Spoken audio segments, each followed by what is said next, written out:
Appreciate you being here this evening. We are in a series of lessons from the book of Daniel in the Old Testament.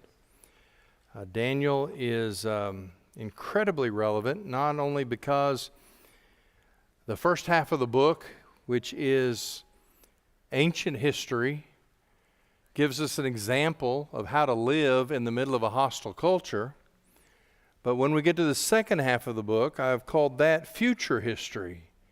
And Daniel is one of the Old Testament books that speaks in great detail about the last days.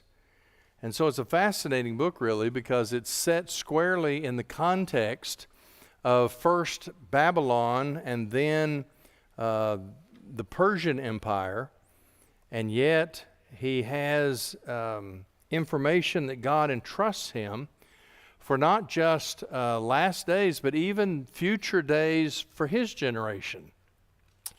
And so we'll see that it's an unusual book in the Old Testament in the fact that there are words from three different languages there.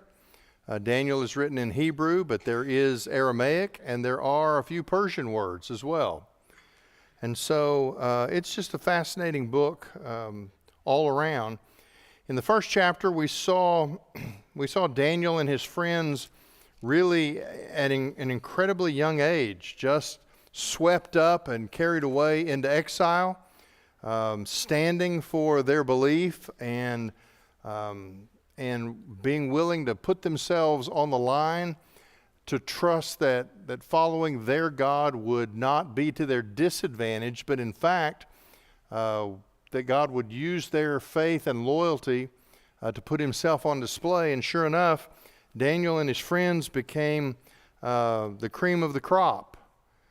God allowed them to have favor.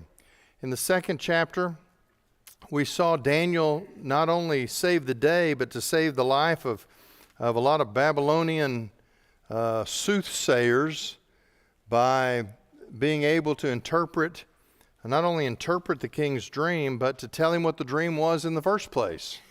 Again, Daniel receiving favor from the king, but ultimately because of the way that he put his God on display. That is only going to ramp up and gain intensity as we now move to the third chapter, and in a lesson that I've entitled, Knowing When to Bow.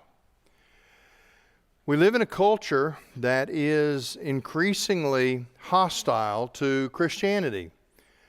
I heard somebody making the argument that Christians are just paranoid, when in fact the Christian worldview still kind of rules the day, and all of this talk of hostility or opposition is just so much phooey. But literally, it only takes about 5 minutes of Google searching to prove that wrong. There's an article a while back in the Los Angeles Times entitled, More Hotels Are Checking Out of the Bible Business. And it's an article saying that the Freedom From Religion Foundation, a political PAC that makes donations to certain politicians, a nonprofit group that promotes not just the separation of church and state institutionally, but they argue for the separation of faith and public life entirely. Freedom From Religion Foundation. They have sent letters to 15 asking them to keep Bibles out of hotel rooms under threat of legal action. For those hotels that have withstood that assault and continue to have Bibles in their rooms, the foundation has created a sticker that they distribute to their people and instruct them as they stay in these hotels that they are to put this sticker on the Bible that they find in the bedside stand. The sticker says, warning, literal belief in this book may endanger your health and life.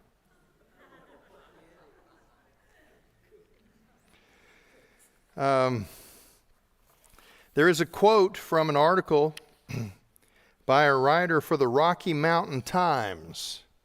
Again, it doesn't take long to find this kind of stuff. In an editorial, really talking about his point really was that homosexuals and transgenders and people who have abortions, pretty much anybody in the country that experiences guilt, they would all be better off. The guilt would be removed if those of us who are the guilt givers could be removed. He puts it this way: I can periodically understand the frustration and general fatigue that compelled the Romans to throw select Christians to the lions. It's not just that the lions were hungry, it was that the Romans were tired of listening to the self-righteous babbling of the Christians who claimed to be experts on everything and had egos the size of, well, the size of God. Well, none of that is new. I mean, it may be new to us if we've grown up in the United States where there was a time that really wasn't the common attitude. And yet, what we face is just scratching the surface of what our forefathers, what those believers that have been in generations before us have faced for centuries. We see symptoms of this hostility in the news media, certainly, in education, particularly at the college level, in the arts, in political circles, especially in Hollywood. TV personalities can be fined and suspended for derogatory remarks concerning minorities, homosexuals, or women. And yet Christians remain fair game for the worst kinds of disrespect. Hollywood filmmakers vehemently deny that they have an agenda that includes an anti-Christian bias. Instead, they say that the movies that they're making are only providing the public what it wants. Here's the problem. If you go back and search over the last 15 years, the most blatantly anti-Christian messages in movies, what you will find is there is not one commercial success on the list. See, here's the flaw. All of the movies that supposedly give the public what they want, they've all been huge flops, losing literally hundreds of millions of dollars for the people who made them. Now, given the fact that hunger for money is sort of the driving force in Hollywood, how do we explain why ambitious producers keep launching expensive projects that ridicule Christianity and bomb at the box office? Michael Medved, a Jewish film critic, a few years ago, really kind of ahead of his time, said this: "It is hard to escape the conclusion that there is a perverse sort of idealism at work here. For many of the most powerful people in the entertainment business, hostility to traditional religion goes so deep and burns so intensely that they insist on expressing that hostility even at the risk of commercial disaster." We're under attack, but honestly, in 2,000 years, it's nothing new. In fact, it's not just 2,000 years of the church. It goes all the way back to the Old Testament. That's what we find in the 3rd chapter of Daniel tonight. Turn there. I've given you an outline. And we start with what I've called the impotence of a hostile culture. Let's read the first 15 verses of Daniel chapter 3. And we'll set the stage and walk through this chapter, because, again, Daniel is going to give us, the book of Daniel is going to give us an example. Daniel himself is absent in this episode, and there's a variety of reasons that we can speculate for that. But his friends have one of the great great statements of faith in the entire Bible. Daniel chapter 3. Nebuchadnezzar the king made a statue of gold, the height of which was 60 cubits, and its width 6 cubits. He set it up on the plain of Dura in the province of Babylon. Now, just in case you're not up to speed on ancient measurements, 60 cubits is about 90 feet high. So this is a 9-story statue made of gold. Nebuchadnezzar the king also sent word to assemble the satraps, the prefects, and the governors, the counselors, the chief treasurers, the judges, the magistrates, and all the administrators of the provinces to come to the dedication of the statue that Nebuchadnezzar the king had set up. Now we're going to see this list of officials again, and the fact that it's repeated in the same order probably means that this was a very systematic appeal to all the politicians, the bureaucrats, the administrators, all the people who served in the king's administration. And what we see is when they assemble by this list, they're apparently assembled by rank of importance. All right, verse 3.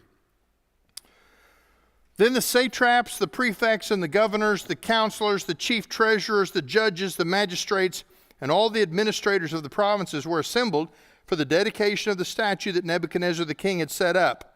And they stood before the statue that Nebuchadnezzar had set up. Then the herald loudly proclaimed, "To you the command is given, you peoples, nations, and populations of all languages, that at the moment you hear the sound of the horn, flute, lyre, trigon, psaltery, bagpipe, and all kinds of musical instruments, you are to fall down and worship the golden statue that Nebuchadnezzar the king has set up." Now, I read one commentator who apparently wrote his commentary without actually reading the text, because his suggestion was that this was really just a mistake.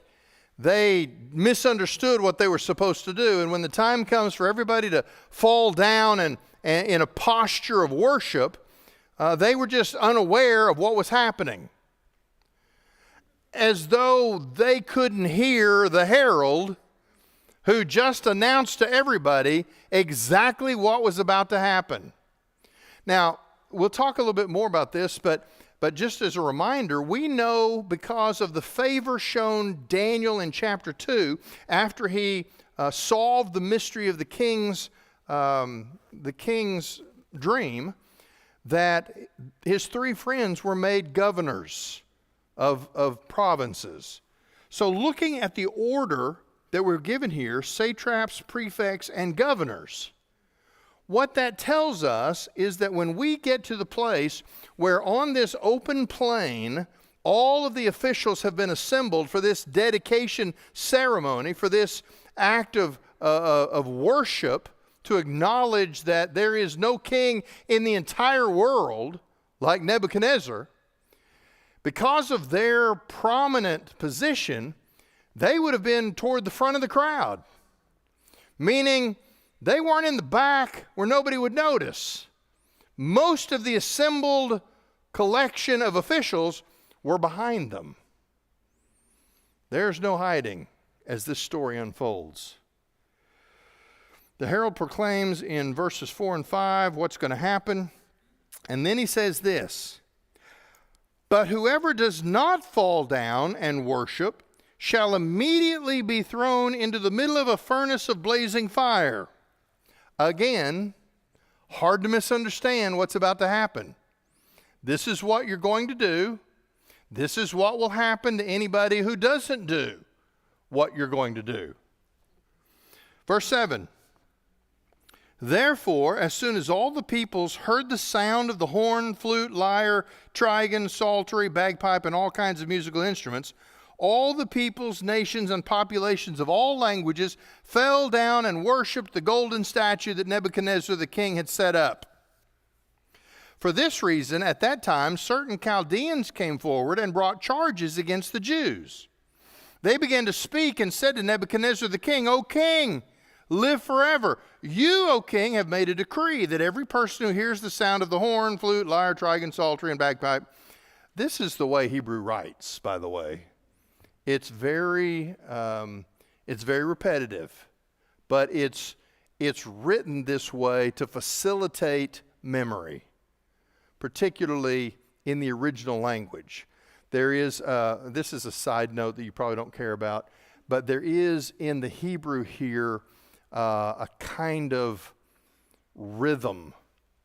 I don't know that it communicates the significance of the instruments so much as the language that's used has a kind of rhythm to it which made it easier to memorize. Okay? That's just free. Let's see. You told them when they hear the sound of all these musical instruments, they're to fall down and worship the golden statue. But whoever does not fall down and worship shall be thrown into the middle of a furnace of blazing fire. There are certain Jews whom you have appointed over the administration of the province of Babylon, namely Shadrach, Meshach, and Abednego. These men, O king, have disregarded you. They do not serve your gods, nor do they worship the golden statue which you have set up. Then Nebuchadnezzar, in rage and anger, gave orders to bring Shadrach, Meshach, and Abednego. Then these men were brought before the king. Nebuchadnezzar began speaking and said to them, Is it true, Shadrach, Meshach, and Abednego, that you do not serve my gods, nor worship the golden statue that I have set up? Now, if you're ready, at the moment you hear the sound of the horn, flute, lyre, trigon, psaltery, and bagpipe, and all kinds of musical instruments, to fall down and worship the statue that I have made, very well. But if you do not worship, you will immediately be thrown into the midst of a furnace of blazing fire. And what God is there who can rescue you from my hands? All right. Let's talk about this. I've called this first part a futile demand for worship. It's interesting that one of the criticisms in our generation against the Bible is that it's arrogant because it's so exclusive. The Old Testament, there's only one God whose worship is acceptable. They're not to worship any other gods. And there is no hint in the Old Testament of any idea that everybody could have their own gods, and as long as they're sincere, it all amounts to about the same thing. Then we get to the New Testament, and Jesus keeps saying these outrageous things like, I'm the way, I'm the truth, I'm the life. No one gets to the Father unless he comes through me. I mean, it is definitionally exclusive. That drives our culture crazy. But here's the thing. You don't have to look at the hostility toward Christianity very long to discover something fascinating. Whether it's the pagan religions of the Old Testament or the secular religions of our day and age, these people who hate the Judeo-Christian faith system of belief because it's exclusive, they are the least tolerant people on the planet. Somehow, Christianity is bad because it actually believes that they have a handle, that Christians have a handle on truth that has been revealed.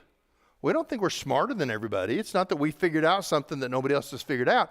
It's been revealed to us.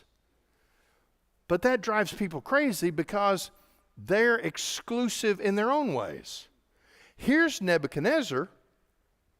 He won't allow anything else. Now, it's interesting because as we walk through this, the question he asks these young men, he says, is it true that you don't worship my gods?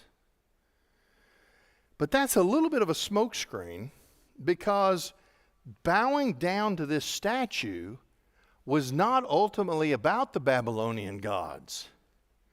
This was an explicit attempt on Nebuchadnezzar's part to rank himself among the Babylonian gods. See, what he's really saying is, you're telling me you won't worship me. There's no king on the earth like me. There's no power on the earth like Babylon. There's no empire on the earth that compares to what I have accomplished here. Now, we're going to read further into Daniel, and we're going to see that God and Nebuchadnezzar have some time together. That's still coming. But right now, we have what I've called a feudal demand for worship. He is celebrating his own grandeur as king by putting up a statue of himself that really is designed not to honor his pagan gods, but to put him in their company. And everyone is commanded to participate in a dedication assembly. No one was to be excused. There's just the list of musical instruments here, and the fact that these administrators and bureaucrats have been brought in from all across the empire tells you that this was a fairly massive event. We've got a 90-foot statue on a 9-foot base. We've got people from all over the kingdom, and they are assembled with this orchestra for the single purpose of acknowledging to the world that Nebuchadnezzar is a god. Now imagine these three young men. Daniel's not mentioned here. The only thing that really makes sense is that while they did virtually bring everybody from around the empire to this dedication ceremony, somebody had to stay home somewhere. And so Daniel may have been traveling. He may have been assigned to a different place. For whatever reason, he's not here for this event. But the other three are. They were probably a part of a formal state processional that would have marched to this open plain and taken their positions in the field before that statue by rank in order. There would have been a strict decorum of how the officials were ranked. They probably were wearing their finest dress uniforms for the event. No doubtedly, they had suspected something of what was coming, and certainly their suspicions were confirmed when they heard the herald's message, both of what they were supposed to do and what would happen to anyone who didn't do that. And somewhere in this process, leading up to the moment when the notes sounded from the orchestra, whether they looked at each other, whether they exchanged a glance, whether they had discussed it in advance, somewhere along the way, they understood the decision that was in front of them. They had two choices. They could bow down, which would have been a compromise, and if they are like Daniel, and we assume that they were, to bow down in compromise would have been to lose all of the credibility that they had established as followers of the true God. Compromise steals credibility. Or they could stand, the three of them, virtually alone within the entire empire and certainly lose their lives in the most horrible way. I mentioned in the first chapter a couple of weeks ago that the Babylonians really, the Hittites were bad, the Assyrians were worse, but the Babylonians came along and really perfected this idea of the absolute power of a king. And to be on the wrong side of the king, there were incredibly inventive ways of punishment that were invented in the ancient world. The Babylonians had really perfected this idea of an outdoor oven that was used for, as opposed to like burning at a stake. They would toss people in from above. The oven would have been built into a trench. It would have been probably 20 or 30 feet in depth, but some of it below ground. And there would have been a way to fire it up. And it was used as a threat of punishment, probably more often than actual punishment, because the threat itself was usually enough to secure whatever action the king wanted. Here they've made their decision, and using our imagination is not too hard. We know that when the orchestra sounded, that officials by the hundreds fell to their face in the dust and worshiped the statue, except 3.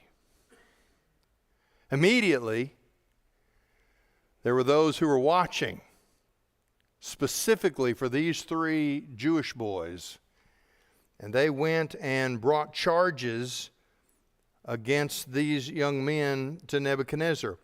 That phrase, brought charges, in verse 8, is Hebrew that actually means to accuse maliciously. It's not just an indictment. It's a mean-spirited accusation meant to lead to destruction. Now, what was their motive? Probably professional jealousy, probably envy for the favor that these non-Babylonian young men had garnered, the positions of real influence that they had been given. They were outsiders. They were seen almost certainly by the Babylonians as a people, as men from a lesser people. And yet, because of what they probably had explained to themselves was a fluke, Daniel had figured out the king's dream, and here they've all been elevated to these positions of real influence and significance. So they march into Nebuchadnezzar and they set it up. Didn't you make this order? And didn't you issue this as a penalty? And didn't you do? Yeah, I did all of that. Well, turns out there are 3 of the Jewish boys that serve you. There's kind of a hidden rebuke of the king, O king, live forever. But you really messed up here. You put these boys in positions of authority and you didn't vet them properly. I mean, they pull off one magic trick. They tell you what your dream is, and you open up the kingdom to them, and yet they're not like us. Well, in verse 13, Nebuchadnezzar flies off into a rage. Nebuchadnezzar, in rage and anger, gave orders to bring Shadrach, Meshach, and Abednego. Then these men were brought before the king. There is a rage and a fury here at anyone who acknowledges a higher power, a deeper loyalty, somebody who won't acknowledge that there is no one on the earth like Nebuchadnezzar. In fact, their names, and certainly the fact that they're still alive, makes them living reminders that Nebuchadnezzar was not the greatest God in all the earth. And he couldn't have that. It's interesting how often Christians are blamed for the woes of our generation. We've been run by idiots for so long that they think we're the reason that things are messed up here. That's been in every generation. The first major persecution of Christians in the church era was by Emperor Nero. Nero was certifiably insane. That's what happens when you have enough generations of incestuous marriages. You end up with an emperor that's crazy, and he was. There's no way to prove it, but the legends are are almost certain. Nero did not have the absolute power that he wanted. There was still the remnants of Roman Senate influence. And so Nero didn't have the unchallenged hand that every emperor wants. And so when he made a proposal to the Roman Senate to tear down a part of the old city and build new construction that would honor him, the budget wouldn't really allow it, and the Senate denied his request. That's the background for the mysterious fire that swept through that very section of Rome just a few days later, destroying most of the very buildings that Nebuchadnezzar had proposed tearing down so that he could rebuild something to his glory there. The outrage immediately focused on Nero.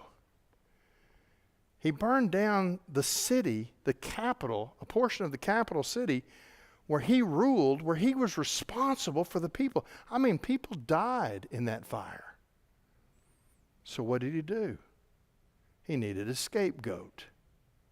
So who did he point to? The Christians. They've never been like us. They've always been against us. They've always been they've always had kind of an insurrectionist attitude. You can't trust any of them. And he began to arrest Christians wherever he could find them, raiding houses, placing bounties. And history tells us that he delighted in covering Christians with tar and tying them to posts and setting them on fire to provide light for his evening garden parties. Why? Because, like all tyrants, he couldn't stand the thought of anyone having a loyalty higher than him. That's Nebuchadnezzar's problem. That's why the fury and the rage. Now, he calls them in, and he tries to present himself as a reasonable person, because what he does is he says, okay, we're going to give you another chance. He summons the orchestra, everything is there, and he says, we're going to do this one more time. And when they play the music, if you drop down and worship the statue, meaning worship me, we'll call it good. It'll be a misunderstanding. We'll never speak of it again. But if you don't, it's going to be bad. The world will never be happy until there is no recognized standard left to hinder the passionate pursuit of our own sin. You see, the world in our generation, they feel guilty for the things that they do because we're hardwired to feel guilty when we go against the standards of the God who made us. But see, they've convinced themselves that the reason they feel guilty is because we're so judgmental that we pile the guilt on top of them. They don't consider the possibility that you feel guilty because you are guilty. Their solution is, if we could get rid of those judgmental people who make us feel guilty, then everything will be fine. Now, certainly we don't want all the Christians in the world to disappear just to prove a point. But let's just concede that if all the Christians in the world were taken out at once, you know what they would feel? They wouldn't feel any less guilty. Why? Because guilt comes from the inherent brokenness of a creature who has rejected his Creator. Now, we have this hostility, false claim to sovereignty. That's Nebuchadnezzar demanding this loyalty that they can't give. Let's look at the second point, the integrity of true believers. This is in verse 16. He has said in verse 15, you don't worship, you'll immediately be thrown into a midst of a furnace of blazing fire. Oh, and I wanted to point this out. And up to that point, Nebuchadnezzar is wrong. But you know where he crosses the line? When he says, I'm going to throw you in a furnace of blazing fire, and what God is there who can rescue you from my hands? That sounds like a challenge. You know, it's one thing to reject the true God.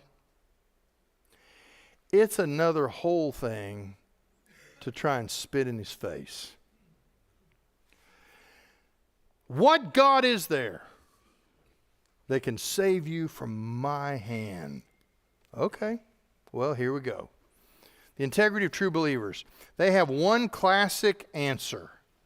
And here it is, verse 16. Shadrach, Meshach, and Abednego replied to the king, Nebuchadnezzar, we are not in need of an answer to give you concerning this matter. If it be so, our God whom we serve is able to rescue us from the furnace of blazing fire, and he will rescue us from your hand, O king. But even if he does not, let it be known to you, O king, that we are not going to serve your gods nor worship the golden statue that you have set up.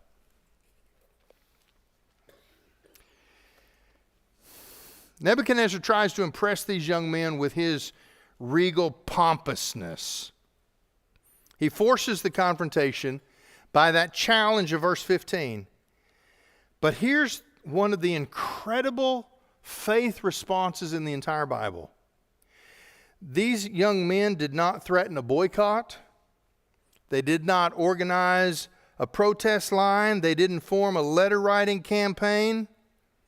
They answered the king with a heavenly boldness. They gave a statement of faith, and then they gave a declaration of submission. O king, our God is able to deliver us, and he will do so if it conforms to his higher plans. But whether he does or not, our position remains unchanged. Notice they don't ask for a miracle. They don't ask for escape. They don't ask for God to show them some sort of miraculous intervention. They simply say, we know who he is. We know what he's like. We can't speak for what he's going to choose to do. We have absolute confidence that he can save us if he chooses to. But here's the amazing part. But even if he doesn't, you know, one of the things that makes the church weak in our generation, I'm really getting ahead of myself because this is part of Sunday's sermon. Man, when John and Daniel overlap, it just throws me for a loop. But part of the problem with the American church in our generation is we have too often committed ourselves to what you might call a conditional obedience. If God does this for me, I'll do this for him.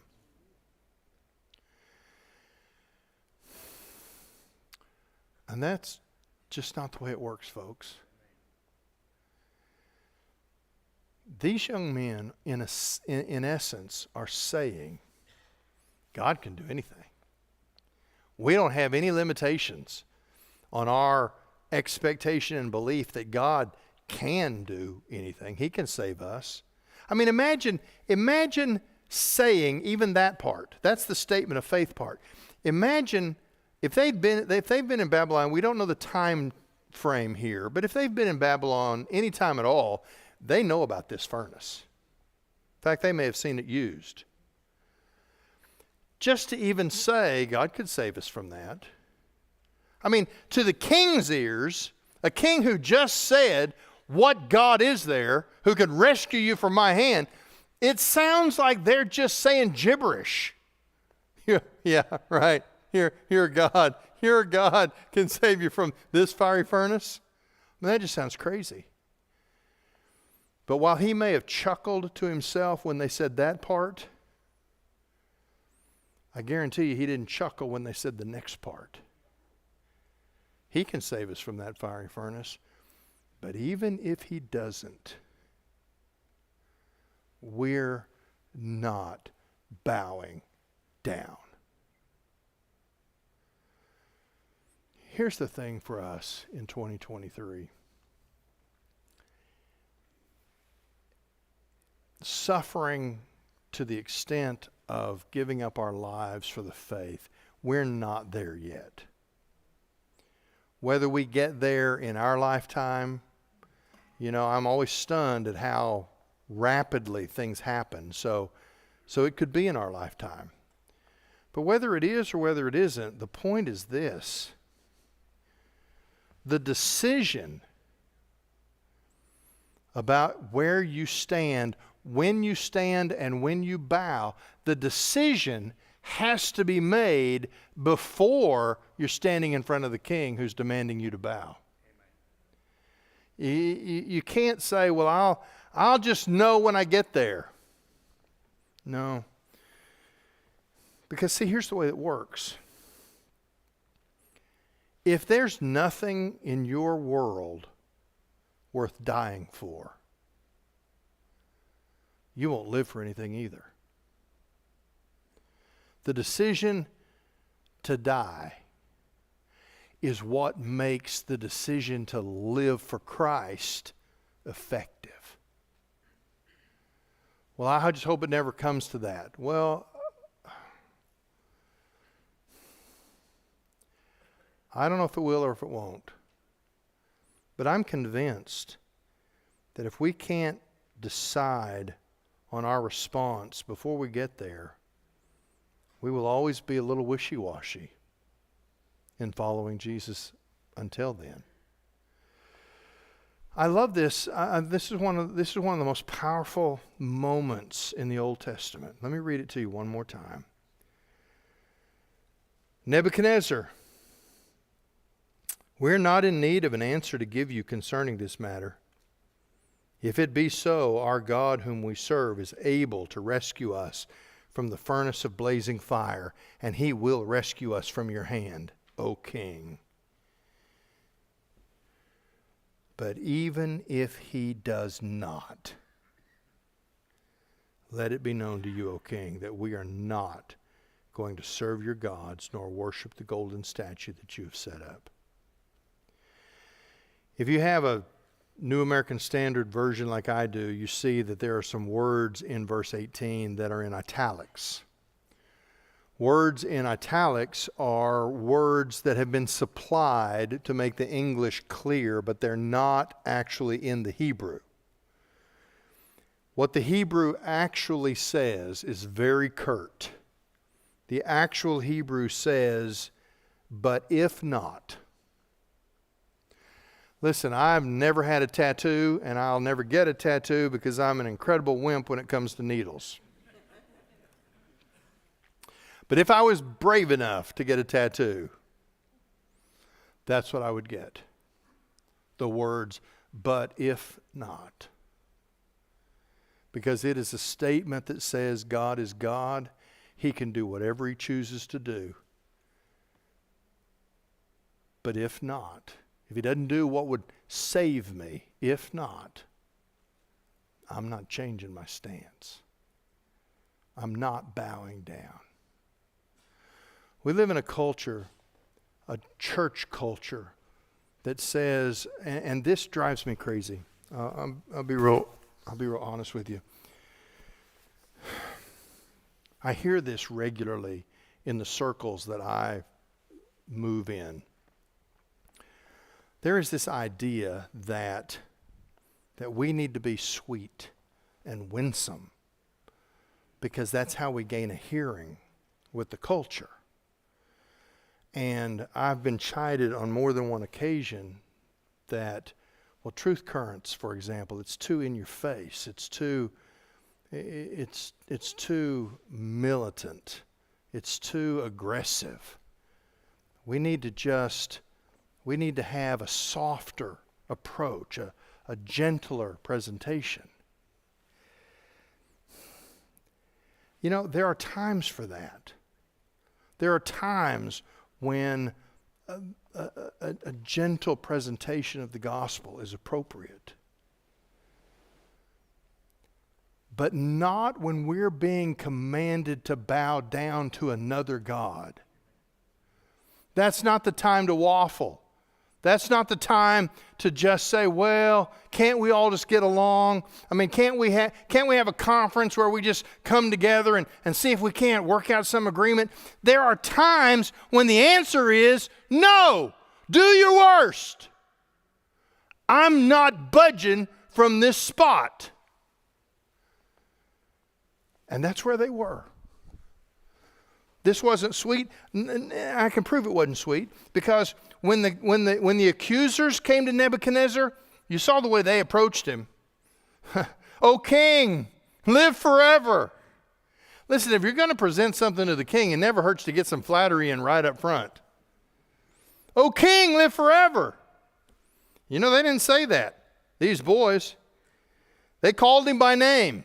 Nebuchadnezzar, we are not in need of an answer to give you concerning this matter. There's no live forever. There's no almighty king. There's not, bright shining sun of the universe. There's none of that.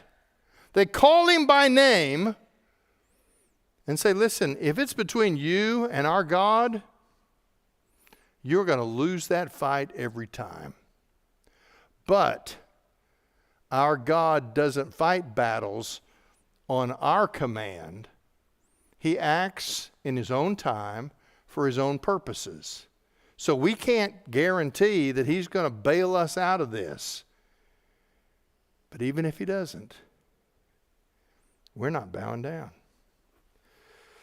Well, verse 19, the image of Almighty God. This, I wasn't clear. Those two contemporary compromises is what I talked about, this problem of conditional obedience. The other one that I had here is public defeatism. That's a phrase that I've used to describe the fact that the church in many generations withdraws into a shell, afraid to be salt and light because the environment is hostile. We can hide behind closed doors and convince ourselves that we're being the faithful remnant. Only salt doesn't season anything while it's sitting in your pantry, and light doesn't provide any guidance when it's covered up. The old image, covered with a bushel basket. Public defeatism is when we convince ourselves that we're the remnant, but we don't actually make a difference in our generation. Conditional obedience is that whole problem of if God will, then I will. That's not how this works. I've got one quote here from Charles Colson. Colson was a mentor of mine through his writings. In one of his books, he said this: suppose anti-Christian bigotry became as noxious a term as anti-Semitism. Suppose city councils passed ordinances protecting us, like the gays, against harassment. Suppose we succeeded in becoming a protected, persecuted minority. Is this the biblical vision for the people of God, for the holy nation? I think not. It would amount to a tragic surrender of our biblical commission to win men and women to Christ, which isn't accomplished by poking him in the eye, but by being salt and light to get the blessings of God to show forth in every area of life. The early church contended with the Roman Emperor Nero and the bloodbath of official persecution.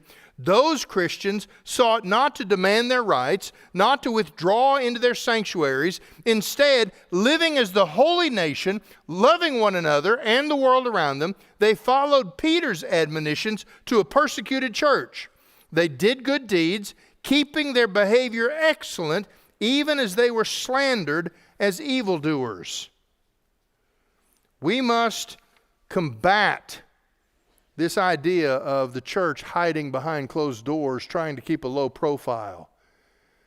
Will the world be hostile towards us if we stand for truth in the middle of a culture that has no idea what truth is? Absolutely they will. But why in the world do you think God left us here? We are salt, and salt is only effective when it actually touches decay. We are light, and light only matters when it invades darkness. Well, here's the image of an almighty God.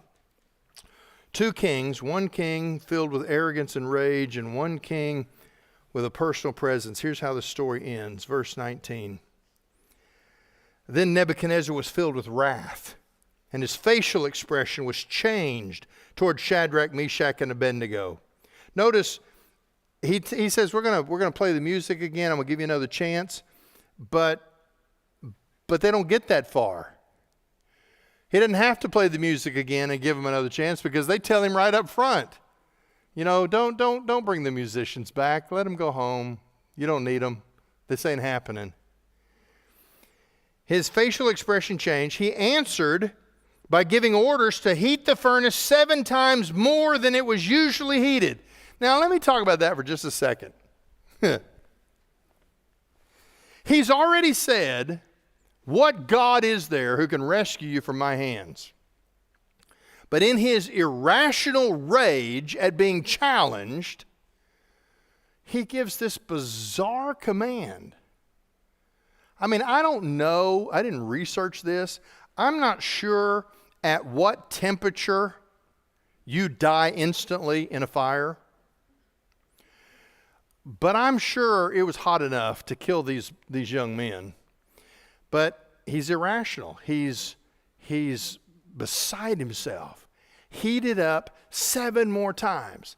Now, what he's trying to do is he's pitching a fit, frankly. But he's trying to be so intimidating, I think, to make them reconsider and fall on their faces in fear and submission. You know what he ends up doing? Just making the miracle that much more impressive. He's just playing into the hand of the very God that he said couldn't rescue them. Heat the furnace 7 times more than it was usually heated, and he ordered certain valiant warriors who were in his army to tie up Shadrach, Meshach, and Abednego in order to throw them into the furnace of blazing fire. Now that's an interesting little tidbit. Why do you have to tie them up? I mean, seriously, what if this fire is 7 times hotter than a normal fire? This show's going to be over before it gets started. But he has them tied up. Again, I think this is all about intimidation. I think he's still hoping for a kind of blubbering, weeping, fearful display on their part at his feet. Then, verse 21, then these men were tied up in their trousers, their coats, their caps, and their other clothes, and were thrown into the middle of the furnace of blazing fire. For this reason, because the king's command was harsh and the furnace had been made extremely hot, the flame of the fire killed those men who took up Shadrach, Meshach, and Abednego. But these 3 men, Shadrach, Meshach, and Abednego, fell into the middle of the furnace of blazing fire, still tied up.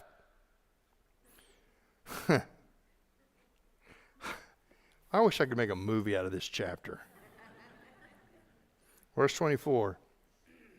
Then Nebuchadnezzar the king was astounded and stood up quickly. He said to his counselors, was it not 3 men that we threw bound into the middle of the fire? They replied to the king, "Absolutely, O king." He responded, "Look, I see 4 men untied and walking about in the middle of the fire unharmed. And the appearance of the 4th is like a son of the gods." Then Nebuchadnezzar came near to the door of the furnace of blazing fire. He said, "Shadrach, Meshach, and Abednego, come out, you servants of the Most High God, and come here." Then Shadrach, Meshach, and Abednego came out of the middle of the fire. The satraps, the prefects, the governors, and the king's counselors gathered together and saw that the fire had no effect on the bodies of these men, nor was the hair of their heads singed, nor were their trousers damaged, nor had even the smell of fire touched them. Nebuchadnezzar responded and said, "Blessed be the God of Shadrach, Meshach, and Abednego, who has sent his angel and rescued his servants who put their trust in him, violating the king's command and surrendered their bodies rather than serve or worship any god except their own God."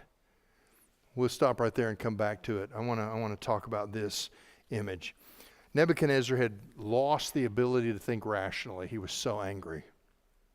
Heat the fire 7 times, tie them up, throw them in. I love the little detail about all that they were wearing, the trousers and the coat and the hats. Why is that important? Because we're going to find out later that their clothes weren't even singed. They didn't even have the smell of smoke on them. That's why that detail is given. Nebuchadnezzar intended both the increased heating of the furnace and the extra strength of the soldiers to ensure that no god could possibly deliver these insolent Jews, but his precautions only served to make God's deliverance more remarkable. He threw them into the fire. They were bound by ropes, a seemingly hopeless situation. And within seconds, the king himself said, "Wait a minute." With a startled look, he says, "Didn't we throw 3 men into the fire?" "Yeah, we threw 3 men in the fire, but I see a 4th man. They're not bound, they're free. They're not lying down, they're walking about. They're not roasting in the flames, they're unhurt. They're not scampering to an exit, they're accepting God's deliverance." Who was this 4th person? It's an interesting phrase in the Hebrew. One with an appearance like the son of the gods. Jewish commentators of the Old Testament said that it was an angel, that God had sent a representative to be with these young men. Christian commentators from the very earliest days of the church, the ancient fathers of the Christian church, have often argued that this was a pre-incarnate appearance of Jesus Christ. He shows himself in a number of places throughout Scripture. He shows himself to Abraham before the judgment falls on Sodom and Gomorrah. But this is an extraordinary moment, because while one king is demanding and arrogant and raging insanely because of the insult of not being worshiped as a god, there is another king who left his throne and joined these men in the fiery furnace. Use your sanctified imagination. It took them not very long to realize they weren't dead. I mean, whatever they expected as they were being tossed in, it couldn't have been very long before they realized, hey, wait, nothing. And who is this? Can you imagine the conversation inside the flame of that furnace? I doubt that he called them by their Babylonian names. I bet he called them by their Hebrew names. But I'm sure he called them by name. He said, "I'm proud of you. You faced the challenge Your faith was great, but your submission was even greater. Yes, our God is strong enough to do this. But even if he doesn't, we will not bow down. I'm proud of you. Nebuchadnezzar rushes up and he calls them out, and they come out of the furnace. The fourth one doesn't come out. He was there for his people. He wasn't there for a pagan king. It wasn't about showing off to Nebuchadnezzar, because God doesn't feel the need to accept stupid challenges from stupid people. He was there for these young men. And when that trial was over, he was gone. When God's people are called upon to pass through the fires of persecution, it is Jesus himself who has promised to be present with them. So what's the response? Verse 28. Nebuchadnezzar responded and said, "Blessed be the God of Shadrach, Meshach, and Abednego, who has sent his angel and rescued his servants who put their trust in him, violating the king's command and surrendered their bodies, rather than serve or worship any god except their own God. Therefore, I make a decree that any people, nation, or population of any language that speaks anything offensive against the God of Shadrach, Meshach, and Abednego shall be torn limb from limb, and their houses made a rubbish heap, because there is no other God who is able to save in this way." Then the king made Shadrach, Meshach, and Abednego prosperous in the province of Babylon. How do we deal with a hostile, anti-Christian world? First of all, we have to recognize that the world is unable to destroy us. Secondly, we live lives of integrity in faith and submission to God. And thirdly, we rely on the power of God to protect us daily. The world wants to crush us because it can't stand that we have a higher loyalty. But we know how the story ends. Christ is right beside us, and he will reign in eternity forever. Now, Nebuchadnezzar, bless his heart, he threatens execution for anybody who challenges the true God. But you got to understand that that's all he knew to do. Let's take his acknowledgement for what it is. Okay? God doesn't need Nebuchadnezzar to protect his reputation. But it's something for this king who has just finished this massive building project of a 90-foot statue of himself to so quickly come around and say, don't say a word against their God, because there is no God like him. And that included the whole pantheon of Babylonian gods. Here's the thing. Sometimes God will allow his people to be persecuted, because in persecution, a couple of things always happen. Number one, it strengthens our faith for Jesus to show up and walk with us through the persecution. And number two, as we walk through that persecution side by side with our Savior, it changes the minds of the people who are watching us. When you go through hard times, you can get mad at God because he's not keeping his end of the bargain. You went to church regularly. You paid your tithe. You're a good person. You've got all these things. God owes you. Folks, you got to fight that.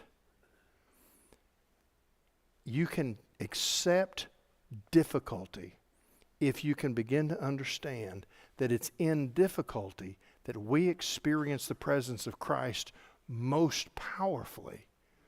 And it's walking through difficulty that the world sees Jesus on display through us most obviously. If we can change our perspective, we'll revolutionize the way we go through our days. But it starts with this statement of faith. God can do whatever he wants to do because he's God. But a statement of faith has to be coupled with a statement of submission. But if he doesn't do what I prefer, he's still God. And I will not bow to anybody else except God Almighty. Father, thank you so much. This passage is a powerful reminder of how we're to live our lives in this generation. And I pray that as we continue in the book of Daniel, that you will just continue to inspire us to make decisions about how we will live when the challenge comes for us, that we will settle the issue of when we stand immovable and refuse to bow. Give us courage, give us conviction, and Father, receive glory from our lives. In Jesus' name, amen.